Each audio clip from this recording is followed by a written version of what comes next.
Hey, this is Matt once again. Welcome back to another video. I know first off I screwed up.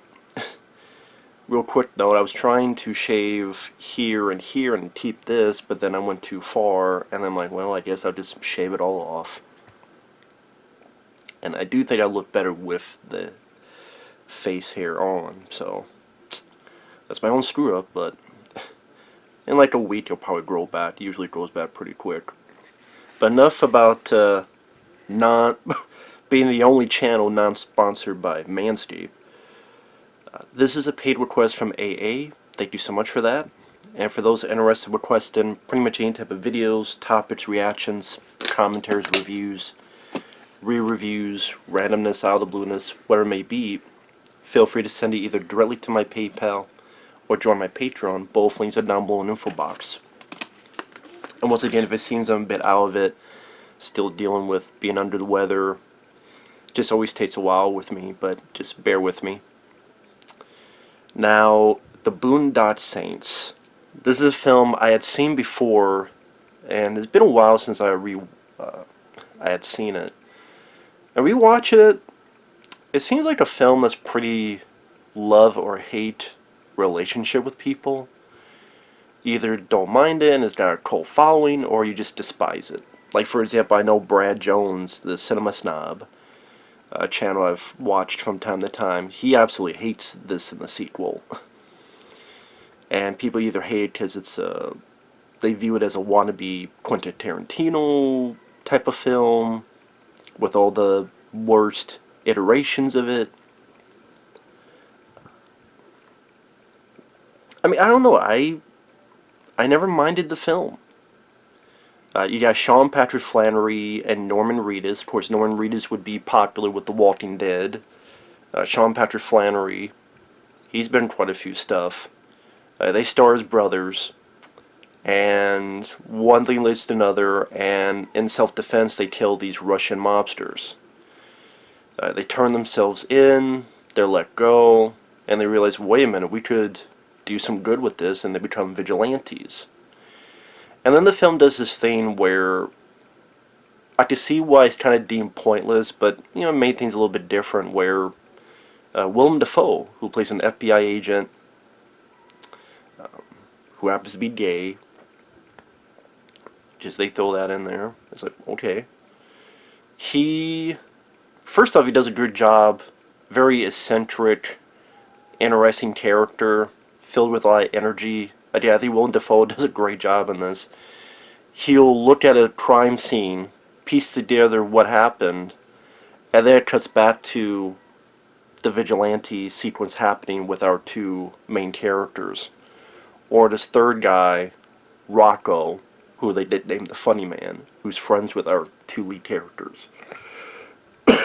And the guy who played Rocco, I thought he was a lot of fun as well. Very over the top, but in a good way. Very energetic.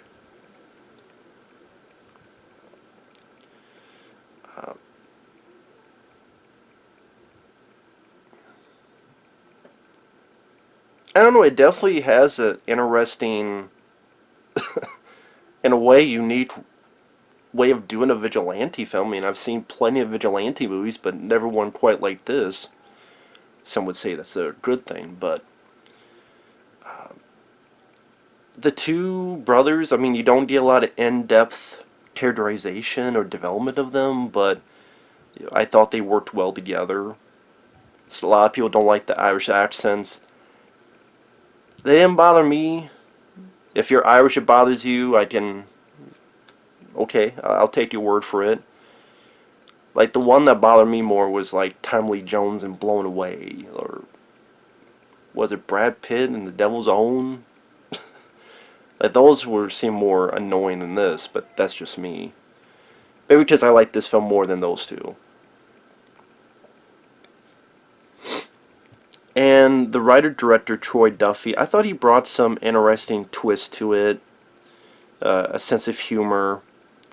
For example, like the two brothers are going to do a hit, and they start fighting in this vent, and then they crash through, and they're hung upside down, so they use that to their advantage to shoot the bad guys. It's a decently violent film. There's practical blood squibs and the like.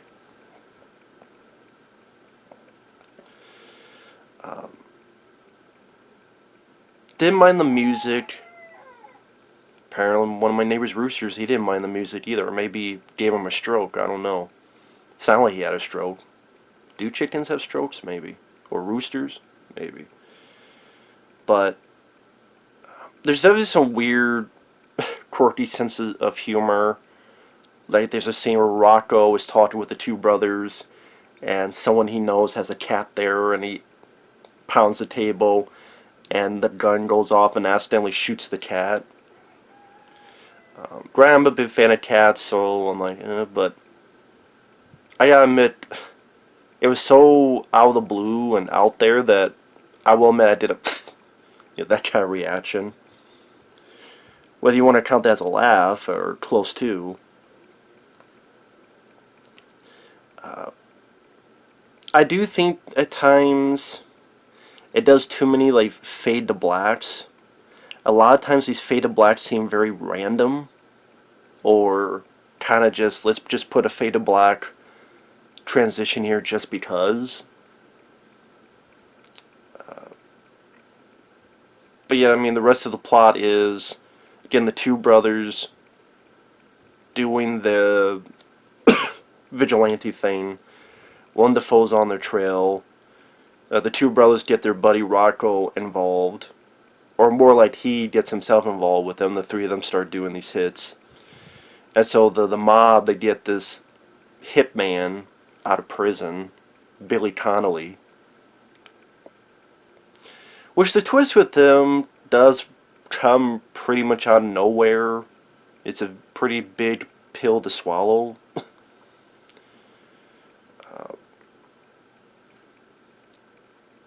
Like I said, the action scenes, I thought, I'm a sucker for slow-mo, a decent amount of slow motion during the action scenes, and getting practical blood squibs when we used to have them in movies. And like I said, I thought the two stars worked well together. I thought they played off each other well. And I did definitely some very, what you would call weird sequences. Like Willem Dafoe's character, he has a tendency when he surveys a scene, he'll listen to music, and he like gets really into it in one bit, and he's like yelling, "There was a firefight!" And one interesting piece of direction where he's surveying the scene, and then he's putting himself in the scene. So while the others are shooting, Willem Dafoe's right next to them, and they're shooting guns, and Willem Dafoe's doing this. And yeah, I thought that was an interesting choice to truly see what's going on in Willem Dafoe's mind. But I mean, when you look at this film and you're thinking, okay, it's going to also have cats accidentally getting shot, Willem Dafoe in drag at the end, and a guy early on getting a toilet dropped on his head from the 3rd or 4th floor. Not your typical movie.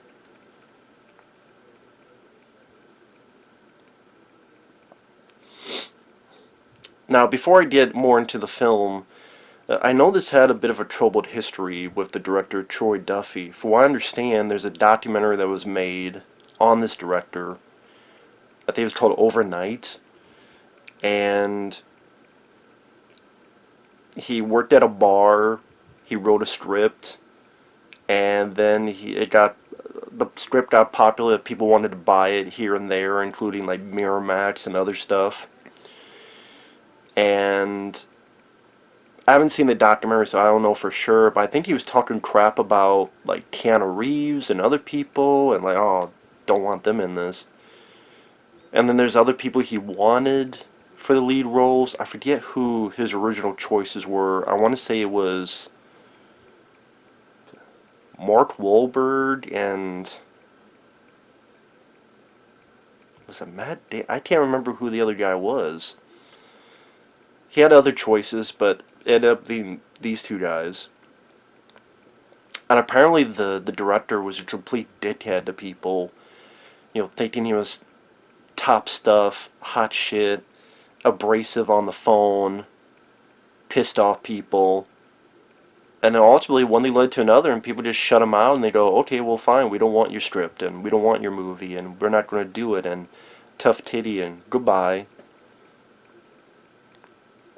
And when you piss off people like and Harvey Weinstein, despite who they truly are as people later on, they had a lot of power to blacklist the hell out of you.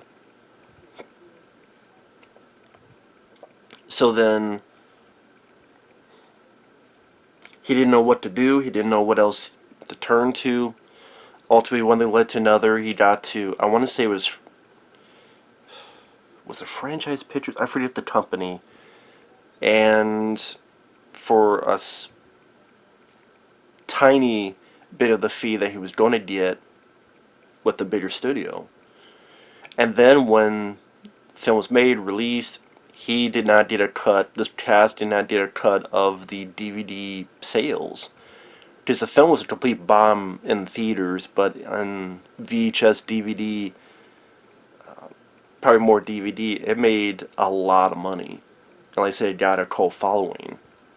And then apparently it took years and years before he finally got some money out of it, and then would go on to do the sequel. Which I don't even know if the sequel even really did anything. And Troy Duffy never did anything again. So, there you go. And it's like, you know what, maybe you should wait till your film's released and maybe you made a second or third film before attempting to be a dick.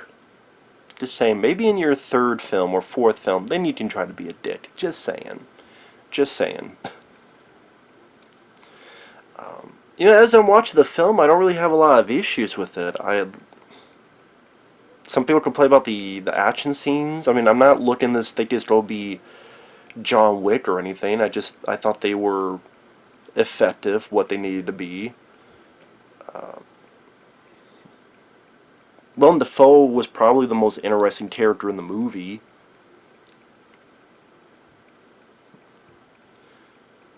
And I wonder if his portrayal would be canceled nowadays, because he portrays a gay guy, and there's like a scene where he gets a call, and this other guy's trying to cuddle with him, and he keeps slapping him. I just wanted to cuddle. And then Willem Dafoe looks at him and calls him a word that rhymes with tag. I'll put it that way. Again, he probably get canceled now for doing that stuff.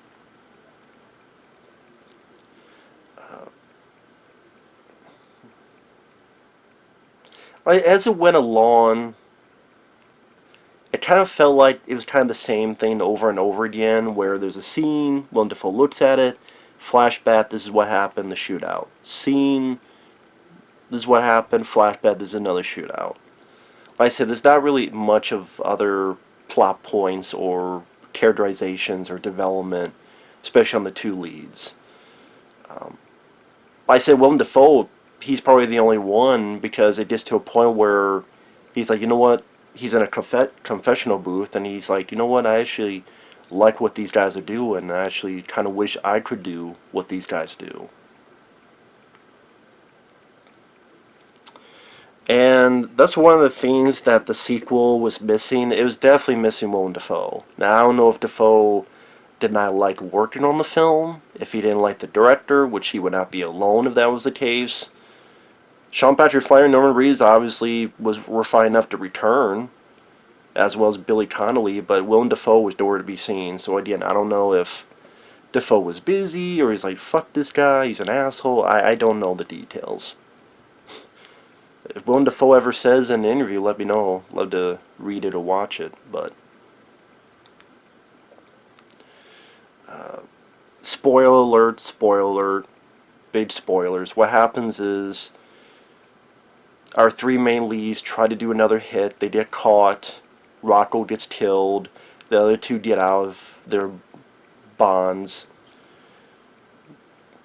Meanwhile, Willem Dafoe comes in drag, kills about 2 people, gets knocked out. Billy Connolly comes in And then you find out that Billy Connolly is the father of Norman Reedus and Sean Patrick Flanery. I remember even the first time I saw this, I went, really?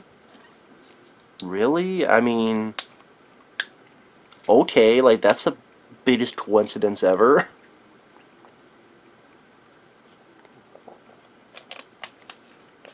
The guy that's put out a hit on you, and apparently didn't know what his sons looked like because they were in a shootout earlier, but I guess when they were doing the prayer, that's when things clicked. Because he heard their prayer, and I guess that's something he taught them, and I guess he's been in jail for a long time, so he wouldn't know what they looked like. I guess, to be fair on that. But I mean, it didn't ruin the film. It wasn't like, oh, fuck this movie, 0 out of 0. But it was one of those, it's like a stretch too far. I pretty much, there's this mobster named Papa Joe. They kill in court. They escape. And Willem Dafoe helps them get in. And then when the movie's over, I like the way the movie ends with these news interviews. I thought the people being interviewed were very natural. They didn't feel like actors trying to be interviewed. It felt natural, at least for the most part. Maybe not every single one, but for the most part, it felt natural. It pretty much, it's... Excuse me. Some people going, oh, you know, what they're doing is great, they're killing bad guys. Other people going, well, what made them judge and jury? And, you know, I will say the movie does seem like a very pro-vigilante film. Maybe that's another thing why people did not like it, because a lot of times vigilante films try to be the dangers of vigilante, and you should not be a vigilante. Not every single one, but there's a lot of them that do that, and when you're seeming like you're pro-vigilante, you only get a lot more negative notes from critics and people. I mean, I guess it depends on what you believe in. What do you believe in? I don't know. I mean, if it's the right people getting shot, then can't say it would bother me too much. Like, if it was certain, I don't know, P to the E to the D to the O's, or murderers and serial killers, and they get a bullet to the head until they're dead, I can't say I will shed any tears. That's probably one of the reasons why I like the Punisher character.